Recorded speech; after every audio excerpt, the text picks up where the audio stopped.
A graça e a paz do Senhor Jesus, meus irmãos, mais uma vez estamos juntos aqui comentando a lição de jovens, a lição que justamente é de 18 a 25 anos, essa lição maravilhosa que tem falado sobre a família.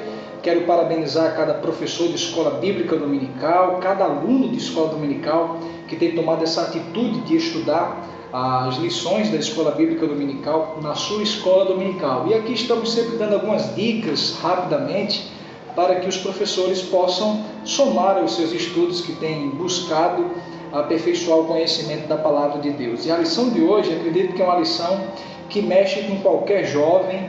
Eu, de fato, fui adolescente, jovem na igreja do Senhor, servo de Deus, e era um assunto que me tocava também, preparando-se para construir uma família. Esse é o tema deste próximo domingo, que será tratado, a lição de número 4. E aí eu gostaria justamente de apontar para você, professor, a síntese da lição que é colocada logo na primeira página, aqui na página 25. Deus tem interesse em abençoar os jovens na construção de um novo lar, mas para isso todos devem se submeter ao plano divino. Então é importante nós percebermos que até mesmo para a preparação, para o estabelecimento de uma família, de uma nova família, precisamos colocar Deus em primeiro lugar. No primeiro tópico da lição, ele vem falar sobre essa questão, o caminho do amor. Aí ele vai falar sobre a questão do esperar com paciência, fazendo a escolha certa e a conquista. Ele, quando fala sobre esperar com paciência, ele remete ao tempo lá de Adão e Eva. E o comentarista, ele sugere, ele conjectura a ideia. Claro, Deus, quando criou Adão, ele não lhe deu logo uma esposa. E ele conjectura, será que Adão, ele de fato não percebeu que ele estava só, no sentido de ter uma companheira, no sentido de ter uma outra pessoa correspondente a ele? Acredito que sim. Claro, Adão era extremamente inteligente, só que ele esperou o tempo certo de Deus estabelecer, e os irmãos conhecem muito bem que Deus, antes de que ele estabelecesse o seu matrimônio com Eva, o Adão com Eva, Deus deu algumas tarefas para Adão, e que nós podemos aproveitar isso para os jovens, dizer, olha, talvez você esteja muito interessado em casar agora, amém, mas enquanto você não encontra a pessoa que Deus estabeleceu para você, procure efetuar, executar algumas tarefas que Deus tem para a sua vida, tarefas diversas que os jovens podem fazer antes mesmo de casar-se. Paulo vai dizer lá em 1 Coríntios que os solteiros cuidam das coisas do Senhor e os casados cuidam de como agradar o seu cônjuge. Então é importante salientar isso para o jovem, ele aproveitar esse momento como solteiro para dedicar-se mais ao Senhor. E aí ele mostra o exemplo de Adão, diante dessa espera. Existe um outro exemplo muito interessante que nós podemos citar, ele vai citar mais na frente, que é o exemplo de Jacó, em uma outra circunstância, mas Jacó, por exemplo, foi um grande exemplo de espera. Ele trabalhou 7 anos para ter a sua esposa, os irmãos sabem disso, e quando ele trabalha 7 anos, ele é enganado pelo seu supervisor. Olha, aqui nessa cultura, nessa região aqui, você precisa primeiro casar com a filha mais velha, para depois casar com a mais nova, que era que ele tinha interesse, que era Raquel. E ele teve que trabalhar mais 7 anos por Raquel, ou seja, ele trabalhou 14 anos, mas ele a amava e assim o fez. Então é importante que o jovem não se apresse, que para a constituição de uma nova família, ele não use outros motivos, outros subterfúgios para, de maneira precipitada, construir a sua família. E aqui fala sobre fazendo a escolha certa, e aí cito o exemplo justamente de Jacó, que ele escolheu obviamente Raquel, que se uniu a ele, era alguém que ele estava percebendo que ele a amava e que ele percebia que ela certamente correspondia a essa atitude. Precisamos notar o quanto isso é importante, e lá na frente eu vou falar um pouco mais sobre isso. E aí o comentarista fala sobre essa questão também da conquista. Então esse caminho do amor é o caminho da espera, é o caminho da escolha certa e é o caminho da conquista. Por fim, agora no segundo tópico, ele vai falar sobre um tema que mexe muito com os jovens, que é justamente a questão do namoro e o noivado.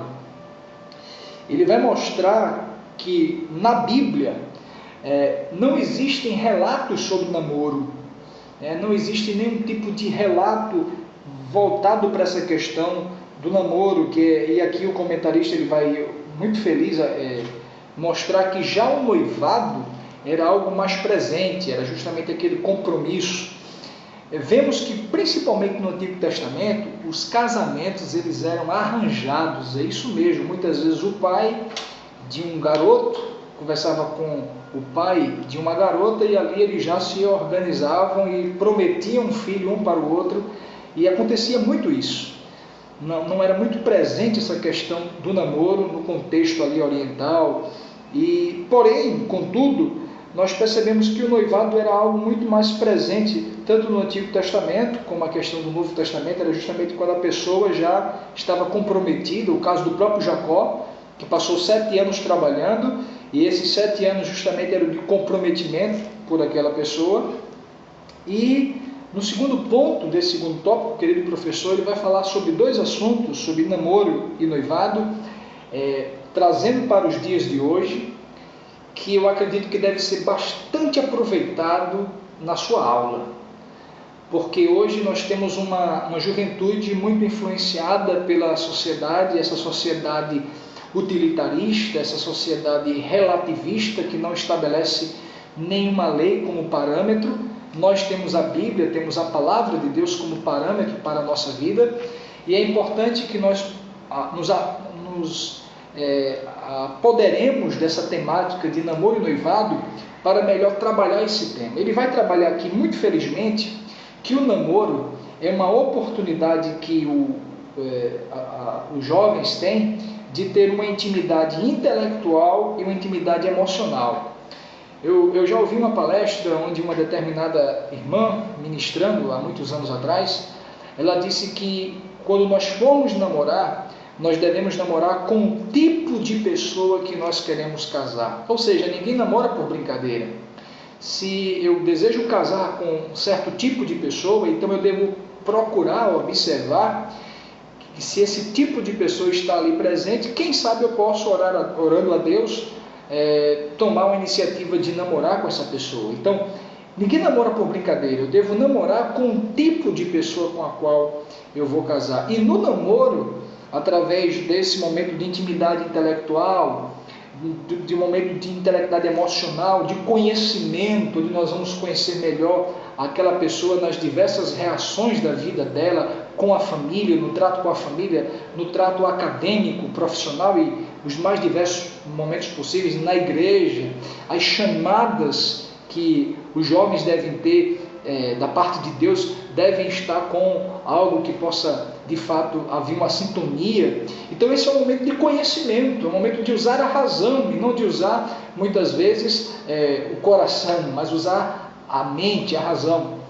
E aí é importante salientar, professor, para os jovens, que o namoro ele já é uma atitude séria, que o namoro, alguém deve namorar quando percebe que uma pessoa realmente faz parte do perfil que ele quer para casar. Fazendo isto, namorando, ele vai agora descobrir se essa é a pessoa com quem ele vai casar. E aí é a oportunidade de tomar a atitude correta de dar seguimento a uma relação ou não. E aí ele vai tratar a questão do noivado, e aí o noivado ele mostra que justamente quando se estabelece o noivado aqui na nossa cultura, e eu quero dizer que esses princípios, esses parâmetros de namoro e noivado ajudam com certeza a evitarmos erros. É bom salientar isso para os jovens. E aí, além da intimidade intelectual e emocional, aí, quando começa a surgir a intimidade econômica, ou seja, quando de fato aquele casal de jovens, sexo masculino com sexo feminino, eles procuram já tomar a atitude de se organizarem para casar, de comprarem as coisas, de procurar uma casa, um apartamento. Então é justamente isso que é importante. E aí o comentarista abre um parêntese extremamente importante, que nós não podemos deixar de falar.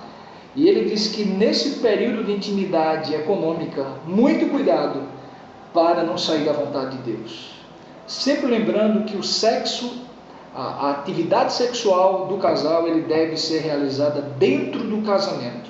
numa sociedade extremamente livre, liberal na qual estamos vivendo, nós não podemos perder esses valores importantes da palavra de Deus. E por fim, quando ele fala do casamento, no terceiro tópico, já finalizando a nossa fala, ele vai mostrar que o significado, quando ele fala do significado do casamento, ele fala que é o período de mais profunda comunhão e profunda intimidade.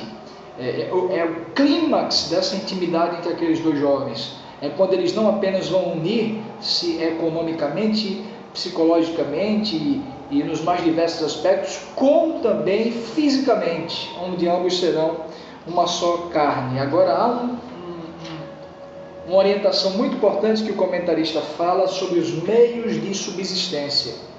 Ou seja, os jovens, nesse processo para chegar ao casamento, eles precisam cuidar da sua formação espiritual, eles precisam ser, acima de qualquer coisa, jovens de Deus, eles precisam cuidar da sua formação emocional, por que não dizer, claro, eles precisam estabilizar-se melhor cada vez mais emocionalmente, eles precisam cuidar da sua vida acadêmica. Os jovens, tem pessoas que quando começam a namorar, esquece colégio, esquece família, esquece amigos, isso é terrível. O namoro não pode prejudicar a continuidade da vida e do crescimento de um jovem.